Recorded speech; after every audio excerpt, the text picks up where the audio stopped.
Welcome to PartnerOps Partner. As always, I'm your host. This week I have Adam Pasch. If you've been listening this year, I'm switching between different focuses in terms of who I talk to. So I've had a couple of tech founders. We're now back to partner leaders. Adam is a good friend of mine. If you've listened to my other podcast that I'm on, Little Scratch, you know that Adam sits with me on that with our good friend Jesse Shipman. So Adam's doing me a favor and sitting in this week. Adam, always glad to see you. This week I get to see you twice. I like this Welcome. one podcast to the next, no break in between. This is fantastic, man. I know. I like that neither podcast is truly visual, though, so people won't catch on by clothing alone that we're just like walking out of one door and into another. But as I've prepped you briefly, incredibly briefly, like the audience for this podcast is partner operations people. At least that's who I aspire to be. I do think we get partner leader people in that are trying to learn about partner ops. I think that's a part of it, right? And last week I had Rob on and we talked tech. So this week we're flipping to programs, which is why you're here. And as you were prepping me, in terms of like your experience, talk a little bit about, so for my audience who maybe don't have partnership leader experience or don't have partner, they're not connected to leaders or just ops people. Talk a little bit about yourself briefly, like 2 to 3 minutes. Like what's Adam done? What have you come up through? What's your background? What can you speak to confidently that you feel like? Yeah. So in the beginning, I wanted to be a financial advisor, a stockbroker, As when you I was do. 5. Ugh, what a weird kid. But it doesn't matter. My first job out of college, I was a stockbroker at the exact place that I thought I wanted to be when I was 5 years old. This is why, aim low. Don't want to be an astronaut. Dreams come Uh, true. 2008, not a great time to get started in that industry. What? I actually made a hard pivot, went into sales. I was selling commercial office furniture, but topped out. It wasn't what I really wanted to be doing.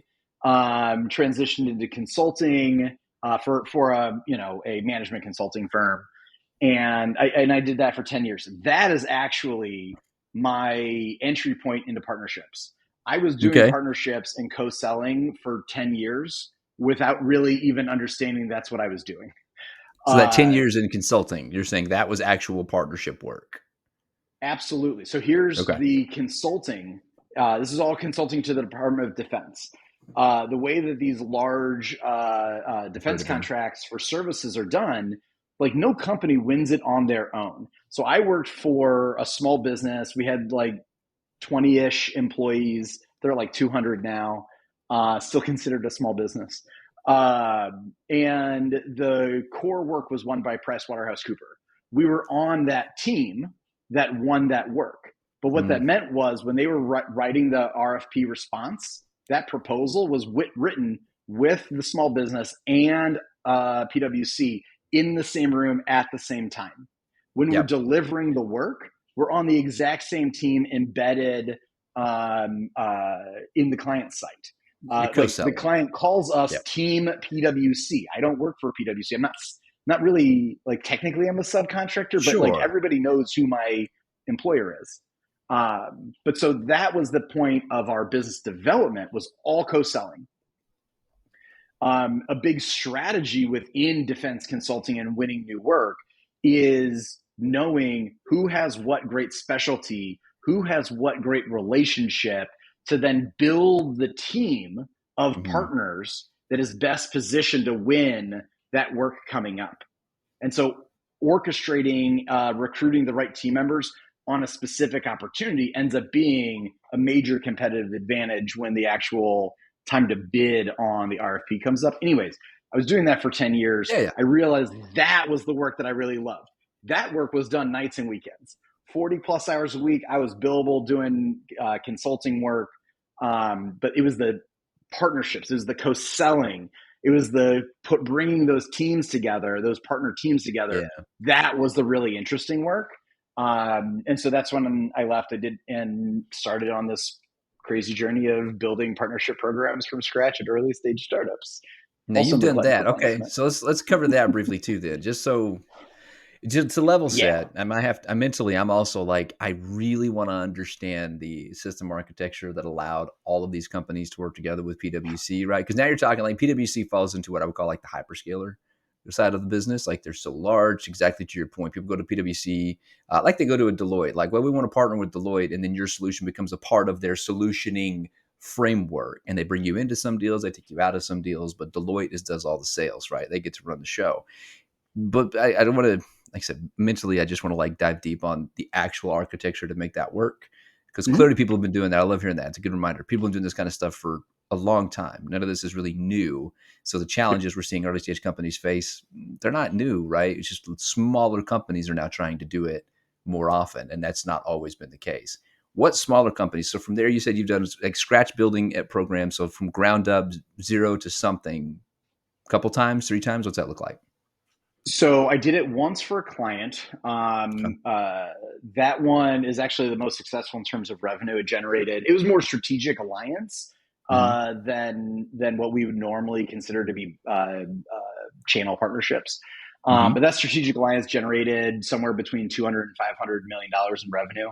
Just depends on like when you snap the line. Yep. So by far the greatest revenue impact from the programs that I built. But then me as the building out partner program, then there were three others. One in the like ad tech micropayment space, one in B2B gifting, and then one in it's called like marketing data. It's like an ELT, ETL type Okay. solution.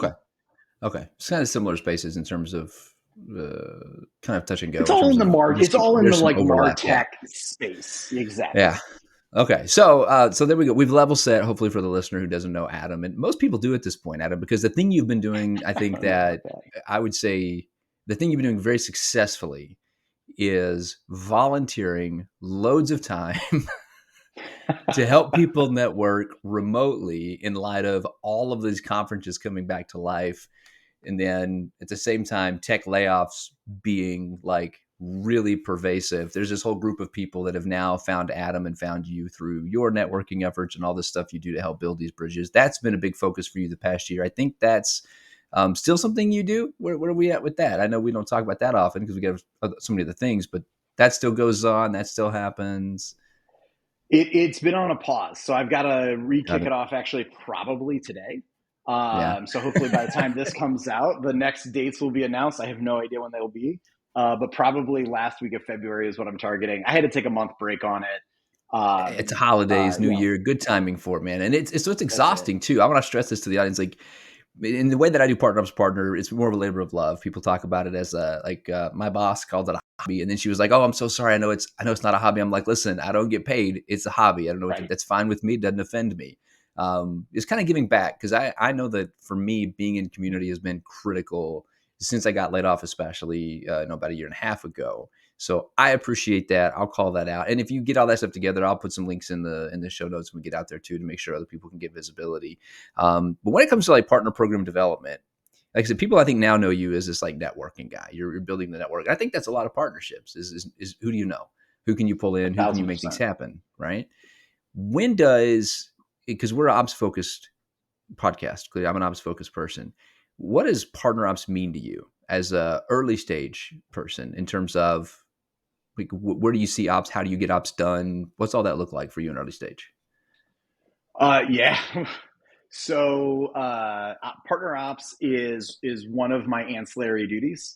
As Of course. I'm usually the first partner hire who gets a salary and no budget. The Yeah. whole partner budget just went to my salary, and I have no additional resources.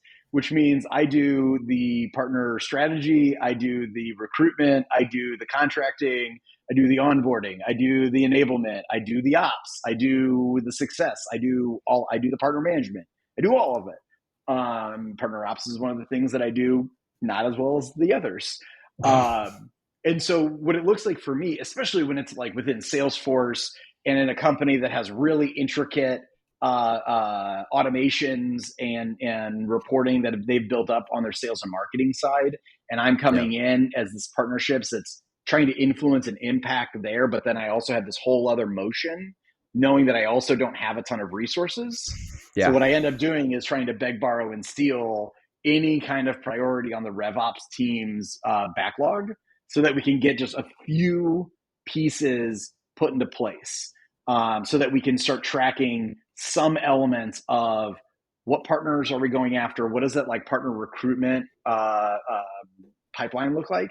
And sometimes Yeah. I do it we just create new objects and make Yeah. it like a different kind of sales process. Because Sure. I need something that can show visibility. So it Yeah. ends up being this like not great, but effective first go. But I figure in that situation too, you're coming in. I think that's really common. I think lots of early stage leaders can do that. Even as a partner ops person who comes in as like the first partner ops hire for several companies at this point, it's I face the same thing. Oh, I'm here. There's partner people. There's established programs and established process and rhythm, but there's no structure. I have no budget, and I'm still now I'm the guy they've hired to go beg, borrow, and steal from other people. They've just said, Adam, you don't have to do that anymore. At least for this area, we'll let Aaron do that. So I deeply resonate with that mentality of like begging, borrowing, and stealing. That's exactly how it feels. But when you come in, you just talked about like recruitment. So you're coming in with specific things you want to get done, and you're probably less concerned with how they implement that. It's kind of my take. Like, hey, I need X. They give you X. You just kind of go with it. Is that fair?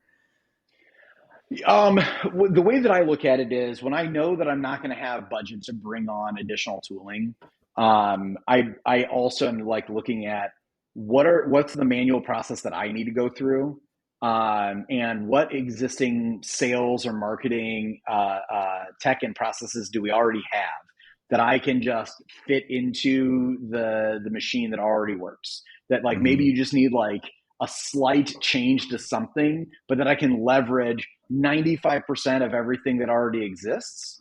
That also allows me to have less time doing administrative things, operational things, and like get in market testing so that I can do the iterations. Because, of course, whatever I do from the program side is never going to be right the first time. So Yeah. I just got to get to like go. Is it common then for you to help drive the solution? Like, are you bringing the solution to the team on that front to say, well, to your Yeah. point, Yeah. you're surveying the tech stack and trying to say, here's what I want to achieve very explicitly. Can you please do ABC? Yeah, I end up needing to Okay. be very specific with this is the end state. And luckily, I was a business analyst very early in the career, Super helpful then. working on Microsoft Dynamics before Super they had the helpful. iPad functionality of Dynamics. This was old. But so at least Got like it. I You're was old. in that world a little bit dated, but so I can have a little bit better functional technical conversation. Do you feel like that And so, gives you yeah, an no, I end up advantage getting then? very specific, but then I tell them that it's very open to how we get there. I'm not going to prescribe this is the exact structure, but I get Yep. very specific on what the end result needs to be, what inputs that I know that I have, and then say, like, you tell me what's the magic box in the middle, or if I need to change something on either end that achieves the same objective. So I try and be as clear as possible, but then as flexible as possible. Got it. I think that's actually reflective of how I've always had to be with ops. I will say it, my opinion is that your analyst background gives you an advantage. I feel like, did you feel like that's true? Like compared to other program leads who maybe don't have that kind of advantage, they're more coming from relational. When you step into that seat, you've got a little bit of a head start in working with these teams. I would think it would be. I think it does only in the sense that it allows me to be, man, this is going to sound terrible, but I'm really gracious with like that, knowing that whatever I think is the right solution, there's no chance that it is for a variety of reasons. And that I can like go in and have this like strongly held opinion of like what needs to be done, but it Yeah. be very loosely held and like that I don't care about what the end solution is as long as it achieves these objectives. I'm not Yeah. married to any of the individual bits. I think that really comes from the analyst background of knowing like how many dead bodies and how many weird things are involved in behind like what the current tech Yeah. stack and operations pieces look like. So let's pivot for a second then. If you come in as an early, what can you name off the top of your head? And again, if folks, very little prep for Adam. I didn't send this list of questions. So I'm going to ask this on the fly and we're going to see what he thinks of. As an early stage program manager, you're coming in to build a partner program. You go into these systems. What are like 3 to 5 things that you are routinely having to set up or looking for to exist pretty quickly? You mentioned recruitment. So is that one of them? Like, hey, I need a way to recruit and track partners. Is that one of those typical asks? Well, so like, how am I going to recruit and track partners? Like, I'm going to go do online research. I'm going to Yeah. create an account list of potential partners. This is after, of course, I've learned what it is that we do, what we actually make an impact on, Sure. how we qualify, what's a good opportunity for us. So there's a lot of that like sales enablement that I want to like absorb first. And then actually from before I ask people that I want changes and expansion of the like the Salesforce or the whatever, is that I need to understand like where are our current gaps? Like where is our team struggling and needing impact? Is it on lead volume? Is it on qualification rates of opportunities? Okay. Is it on close rates? Is it on the time of some certain stage? Like all of that data, the RevOps team has, or the PartnerOps team will have.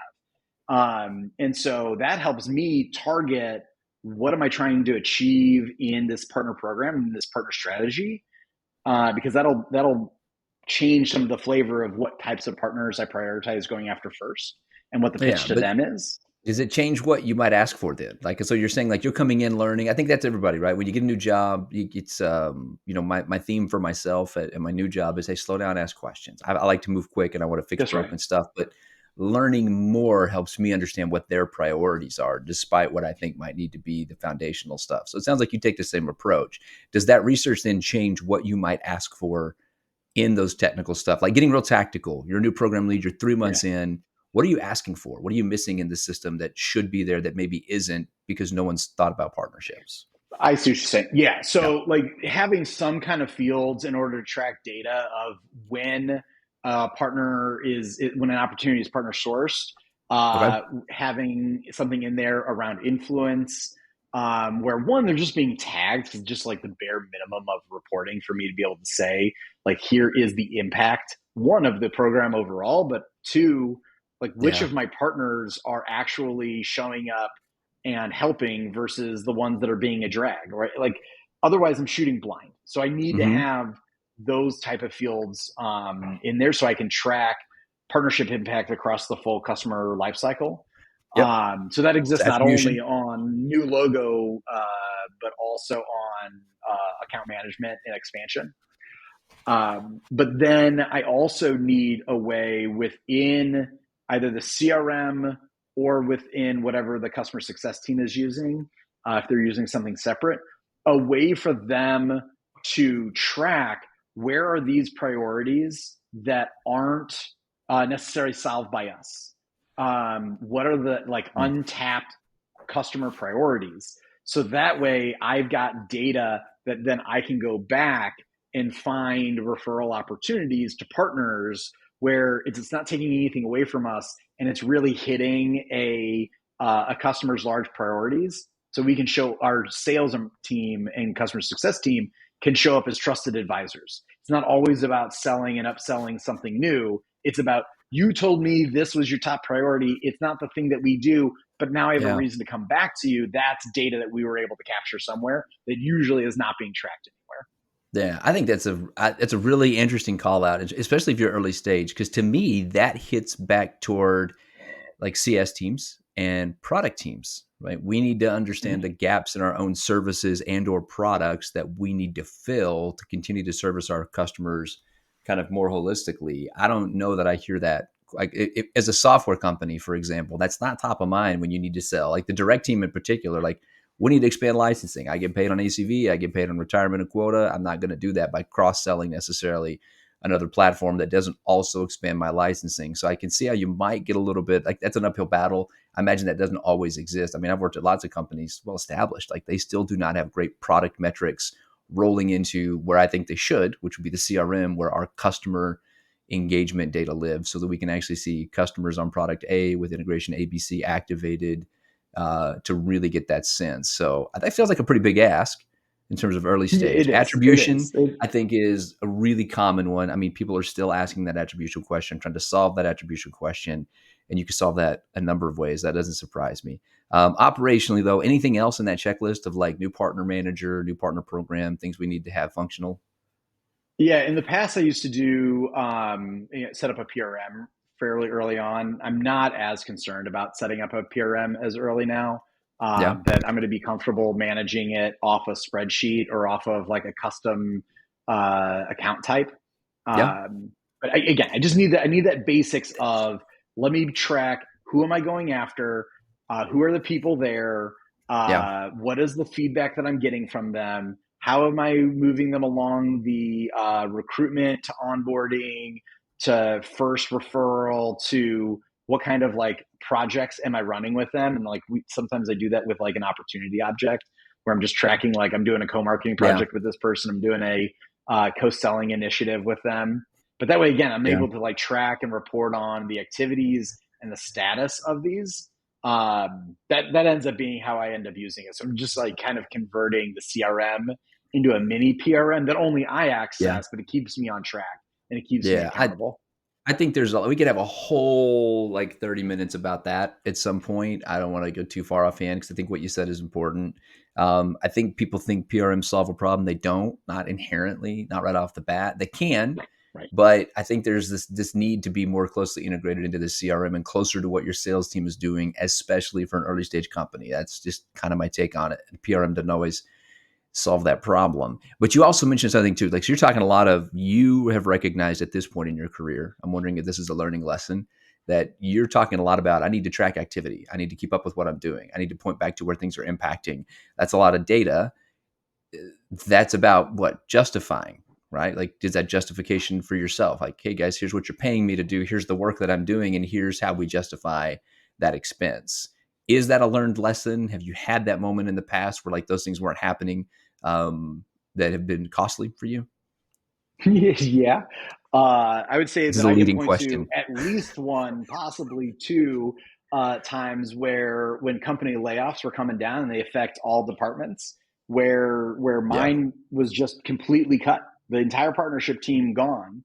Mm, And the reason is because PartnerOps wasn't there. We weren't able to tell the revenue impact story because we didn't have the data I like that. to be able to objectively state it from the source of truth. Right? There was data in the PRM, but the founder, the C-suite, the CRO, they're not looking at the PRM even when we had it in place. They're looking at Salesforce. Yeah. And so we didn't tell them the story from the place that they trust. And then when they've got to make really tough financial decisions, it was a lot easier to cut the thing that they had questions about versus the thing that they were like, I need to preserve my sales and marketing org as best as I can. And so without partner ops, we no longer had a partnership department. Yeah, well, and that's on the point. I'll say this, like, right, this is a Partner Ops podcast. Adam's throwing us a bit of a bone there, Partner Ops people, by calling out the lack of Partner Ops. But I think the drive there, I'll service at another level, like what you said, the revenue impact story. The fact that you Mm-hmm. couldn't tell that story, you couldn't clearly show the connection. I would still argue. How big was the partnership team by that? Was it just you? Was there two or three people? What was it? What did that look like? Once it was just me, there were two people. Okay. I think that So would feel still small. honestly as I think, but if it's just me, I can embrace that failure, right? When other people are impacted by that too, as a miss, that feels tough. When would you then, in your hindsight, you've done this a couple of three times. I think you're looking to get back out there and do this again sometime soon. So I'm excited for that. When would Appreciate it. you, in terms of hiring your team and your program, where would you place partner ops? If you're the first hire in now, knowing what you know now that you know me and you know how great partner ops can be, right? Right, When right. would you place that hire? Would you be looking to make a second hire, third hire? Is it going to depend on the program? What's that look like? It's going to depend on the program. It's also going to depend on the company. And Okay. within RevOps, how dedicated is RevOps going to be to the partner motions, right? Like in reality, like my preferred path is that we end up converting somebody that I don't actually hire a new partner ops person into the org, Hmm. but that we've like slowly converted someone that was in the RevOps community that started giving me 5-10% of their time. And as the program grew, we got more of that person's time and attention, and that their role ends up changing into partner ops as the full thing evolves. Okay. Because it also really just depends on how much we need to have systematized, right? So I Yeah. tend to be in these mid-market enterprise solutions where there's far fewer moving parts that are required. Like if I was in an SMB solution, I'm hiring partner ops way earlier because volume is going to be a much bigger predictor. And so that volume of leads, Okay. opportunities, activity that's going to drive me to an earlier partner ops decision. And then as I move that pendulum to the enterprise side, and it becomes more relationship based, it's easier to track Yeah. like manually as a human. And so then that ends up saying, hey, I need to hire more relationship partner manager people. And then I can delay the partner ops hire for a little bit. Yeah, that's interesting. I really do love the feedback on that too. Like especially like in terms of market approach, mid market, up market. I think there's maybe a tinge of what do you need the ops for, right? Is it daily ops? This is one of the things that I have to fight this uphill battle. That sometimes people hear operations and they assume wrongly in my case, right? That I am managing daily operations, that I am clicking and deal processing, like, and yeah, that stuff can happen. That can definitely roll into ops, and that's what we put ops in, right? Oh, we need to hire more ops people because our processes are bad. For example, companies making a lot of ops hires over a short period of time. By the way, if you're looking at companies to evaluate partner ops people, go look at their expansion. Go try to find out how many ops people have they hired recently. Odds are that's because they have a lot of manual work and they're trying to get that manual work done, not necessarily because they're looking for a strategic leader, which is where I want to sit. I like the strategic guidance, road mapping, portfolio management side of what I do, much less than the cool. I'll check the list every day and make sure A goes to B and C gets done. And that I want to automate all that stuff. But I think that insight into company size and scope, and I love that you want to borrow from RevOps, but I'll warn you, like the problem I would have with that is mostly that there is no career path for partner ops beyond partner ops, right? If you're in RevOps, for Yeah. example, and you're in like RevOps is sales, marketing, CS, those are the three like pillars of RevOps at this point. I think partner ops is in there, but I still see partner ops as this like broader foundation. There's partner marketing ops, there's partner CS ops, there's partner sales ops that all can be a part of partner RevOps. So as a consultative function, I can sit on a RevOps team and help all three of these groups understand, yeah, from a partner marketing perspective, we have lots of partner marketing. We've got to get co-branded assets out the door. We need to have assets accessible, right, in a portal. We need to have that connected in there. From a CS perspective, you're talking support, tier one support services, balancing. Like there's functions, right, for partnerships across all three. But pulling somebody out of RevOps, I think, just can be challenging because it's been the company and the size and the person, because that path right now, it doesn't exist. But that's where I'm also wondering in the future, right? Where do we go for here for partner ops? If I don't know, I keep telling people I think there's growth. I don't think we get past a director role anytime soon, and I think partner ops becomes we move back into RevOps or we move into programs. Like, cool, we've done the ops thing. We see how programs work. Now we want to take on a specific program or go be a PAM. I think there's growth within that industry. How do you feel about that? That's where I'm thinking it's going to head. That we're never going to see like a chief partner. It just doesn't even make sense to me, right? It should be an ingrained function within the company. What are your thoughts on that? Where would you tell partners people to look at for the future in terms of where we could take this? I mean, like, so here's where my thought is caveated, or I don't know if caveat is the right word. Anyways, that It's a like good one though. so head of partnerships, where is that tracking to? Like, I don't think that there should necessarily be a chief partner officer because like we can't Yeah. have 20 chiefs unless like Yep. we're this like giant, 100,000 employee behemoth. So just knowing that like I'm talking about like the average large size of a business. Yeah. I see my growth from a head of partnerships to VP of partnerships to a chief revenue officer. Like I think where do I leave partnerships behind is where I pick up other things, bring it all together, and it's leading the full revenue org. Got it. So Okay. where do I see partner ops going? Right to your same point, where does partner ops report to today? If you're reporting to some overall rev ops, then I think that's the path. If you're reporting within the partner world, I think that you can move into the head of partnerships and go that VP route to CRO, where obviously you're taking on less of an operational role and more of a business role. But it also would make sense to me where you end up going from partner ops, specializing on the operations discipline, where you would then go through this route that ends at COO. Because at the end of the day, Mm, being the person with process excellence, where does process excellence end? It ends at a COO. And you can have any C suite can end up being a CEO, right? We have technical founders, we have yeah. technical leaders, we have sales leaders, we have marketing leaders that end up becoming CEOs. There's no reason, and there are absolutely operational leaders that have become CEOs. Yeah. So I don't think it's limited. I think it's just a matter of like, do you then, once you have to start to generalize out of your specialty, are you going to go the business growth route and go through CRO, or are you going to go through the operations process discipline, broadening it, and at COO? I like that. I think this is it's very logical advice, right? At the end of the day, it's a very logical process. But what made me laugh a second ago, because I'm over here grimacing, not grimacing, what's the right word? Giggling? I don't know. Either one of them sounds weird. What you mentioned about like when you get out of your specialist into generalist stuff, the thing that made me laugh about that is that as a partner ops professional, I think the thing that has made me good at what I do is having a generalist background. So I'm already a generalist as partner operations because I can very comfortably sit down with the marketing team and highlight challenges around marketing, marketing ops, content management, contact management, legal agreements, opt in, opt out. Like I can speak a lot of that language, and then specify that into, and here's what you do with partnerships, right? But that ability to walk through these different teams, understand their challenges and empathize, that's how I get buy-in. So when I go beg, borrow, and steal, I sit down with the biz tech team, my favorite teams to know. It depends on the company. Same thing, right? Like, are we fractured ops? Do we have a consolidated ops? I definitely need to know all my ops leads, regardless of where they sit. I need to know my biz tech team or how we structure biz tech in terms of who does front end administration, who does back end administration. How do I get change to happen?